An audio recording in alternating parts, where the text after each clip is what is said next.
Buenos dias all.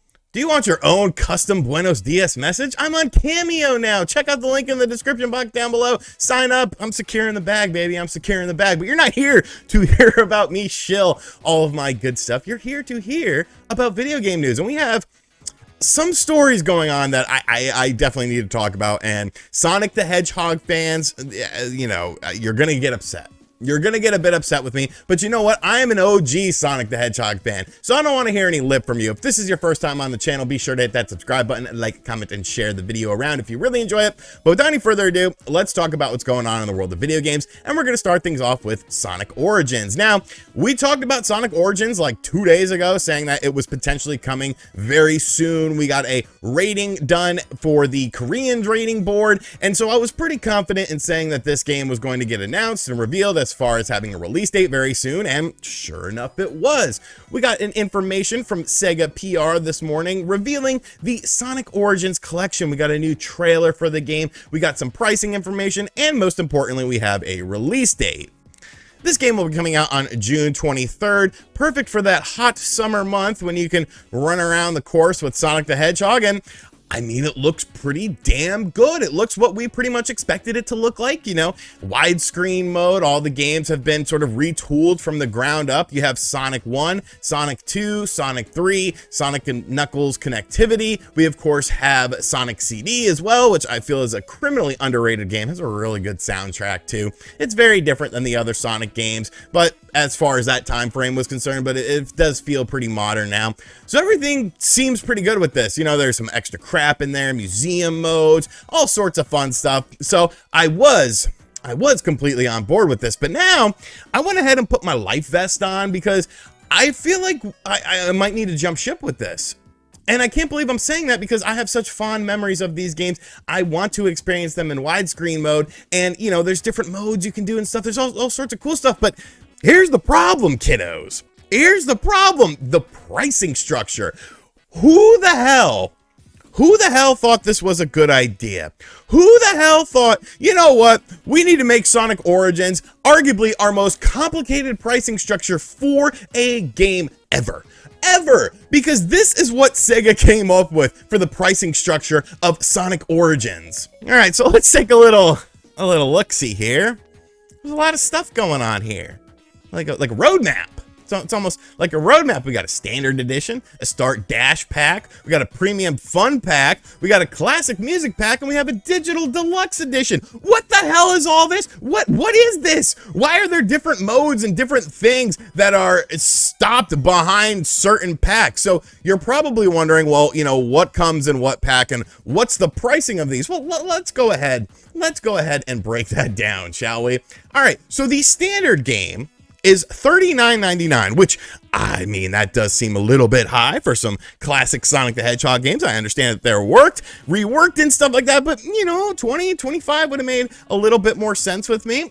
Then that's just the main game itself. With the Sonic Origins Digital Deluxe Edition for $44.99, you get the main game, you get difficulty missions added, you get letterbox, you get characters in the main menu, island camera on main menu, character animation and music playback, exclusive tracks for Mega Drive titles, and then for an additional $3.99, you can get the Premium and Classic Sounds Pack, which has exclusive drives from Mega Drive titles. What the hell is, what? Why is there camera controls over the main menu islands that's only in the Premium Fun Pack or in the Digital Deluxe Edition? Who thought, Jesus Christ, who thought this was a good idea? Who? I would like to talk to them. Sega, we talk. We've worked together a bunch. I have done exclusive stuff for you guys. Email me.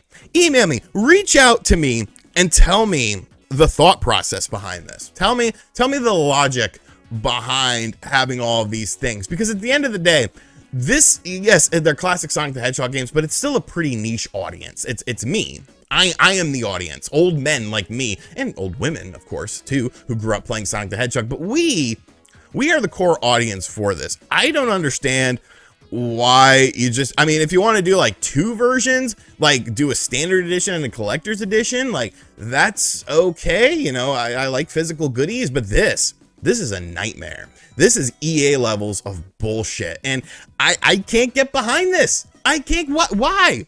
Who thought this was a good idea? Like, obviously I'm still gonna buy it because I'm a freaking idiot, but I'm buying it because of the fact that I can review it and talk about it and see if it's worth your value. I don't want people to just buy this because it's classic Sonic the Hedgehog games and then you're doing all this other stuff. You're making it so complicated to get the full experience by having all these different pricing structures and pricing tiers. This looks like a nightmare. This looks like an absolute nightmare. This looks like Shadow the Hedgehog's anus. Okay, like that's how ugly this looks. This is not a good look. We still have time, Sega. We still have time between then and now to fix this. And I really feel like we should fix this because this is insane. Absolutely insane. Am I just overreacting here? Or does nobody else find this completely bizarre? Does nobody else find this completely disgusting to do with classic? You're putting in additional stuff in the classic games and then charging different pricing tiers, which is the reason why a lot of people don't like modern games. That's why they stick with the classics. Where's Garfield caught in the act? Remaster this game. I don't know. I am just blown away by this. I am blown away by this. Are you blown away by this? Let me know in the comments down below. And finally, we have some very interesting information in regards to the Nintendo Switch Online service getting some new consoles added. We talked like 2 days ago about the fact that it pretty much seems like Game Boy Advance is now a lock. There were some leaked files. Make sure you guys go check out that video if you haven't yet. But one of my questions about this was, well, what does this mean for Game Boy and Game Boy Color stuff? Because it seemed like the focus of this leak was pretty much on Game Boy Advance. But everything we've kind of heard leading up to that was talking about Game Boy and Game Boy Color more so than adding in Game Boy Advance. I had questions about the emulators and stuff like that.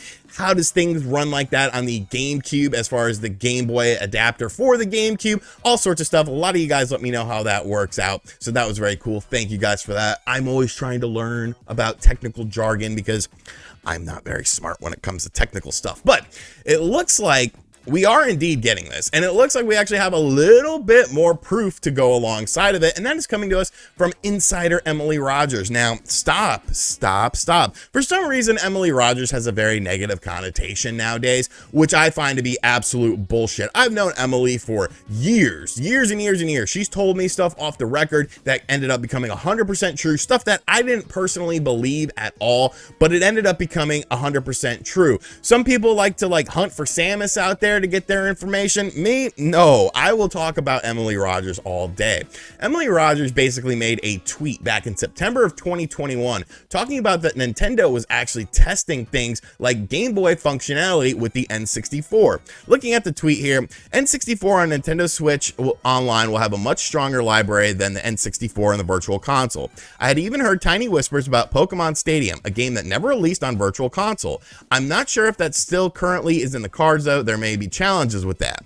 Now, she actually followed this up yesterday by talking on the Fami boards about the potential of N64 and Game Boy games both being on the Nintendo Switch Online Switch Online service, and said the following: Nintendo tested multiple N64 games for Game Boy connectivity back in September of 2021. I talked about Pokemon Stadium being one of those potential titles. Now, to even coincide along with that, there's a Nintendo Life user by the name of Luigi Blood who also confirmed that the N64 app for the Nintendo Switch Online includes references to transfer pack support in the code, but only to activate them on and off for the service and nothing for the games themselves. But it seems like where there's smoke, there's fire with this situation, and you might remember how the N64 transfer pack worked. I really didn't use it a lot as a kid, but basically it would allow connectivity between things like Game Boy games and Game Boy Color games at that time and the N64. You could sort of transfer different stuff, kind of like a premature groundwork for the Nintendo Switch. And Pokemon Stadium was one of the games that utilized that. And of course, Pokemon Stadium never got really re-released or anything like that because of functionality such as that was pretty much stuck on that system. So I think there's a lot more smoke with this than Nintendo was leading on, because I think that would be something honestly very cool and something that we haven't seen Nintendo really do, is go back and look at their old technology and utilize it in a more modern way. I mean, there's so many cool things that Nintendo has done over the years, such as like the e-reader and stuff like that. I'm making a video on the e-reader very soon. It's just a fascinating piece of technology that allows you to do things on your Game Boy Advance. And one of the precursors to that was, of course, the N64 transfer pack. So I think there's just so much stuff with Game Boy, Game Boy Color, and Game Boy Advance. There's so much smoke with this. I definitely feel like there is fire. Now, when is this going to be announced? When is this going to be revealed? We do have that upcoming maintenance schedule happening early next week. I just don't think it's going to be there. You know, we're already at Wednesday and Nintendo hasn't mentioned it. But if you talk about this like during, I don't know, the month of June, you know, when Sonic Origins comes out for all of your platforms, you know, when E3 is supposed to be taking place, because obviously there's probably going to be a Nintendo Direct during that time frame. I think then that's the kind of place you do this, because it's a big deal. You know, it's a big deal. It's something that a lot of people would be very excited for. A lot of people definitely have nostalgia for that. So I'm very curious to see how this all plays out. I am definitely of the mindset that Game Boy, Game Boy Color, and Game Boy Advance are coming to the Switch and potentially coming this year. But let me know what you think of that in the comments section down below. Alrighty, so that is going to do it for today's video. I hope you guys enjoyed it. Be sure to give me your feedback in the comments section down below. And as always, guys, thank you for checking out this video. If you are new to the channel, be sure to hit that subscribe button, like, comment, and share if you really enjoyed the video. Find me on Cameo. I have a bunch of cameos to film after I'm done with this. And as always, I'll catch you guys in the next video. Later.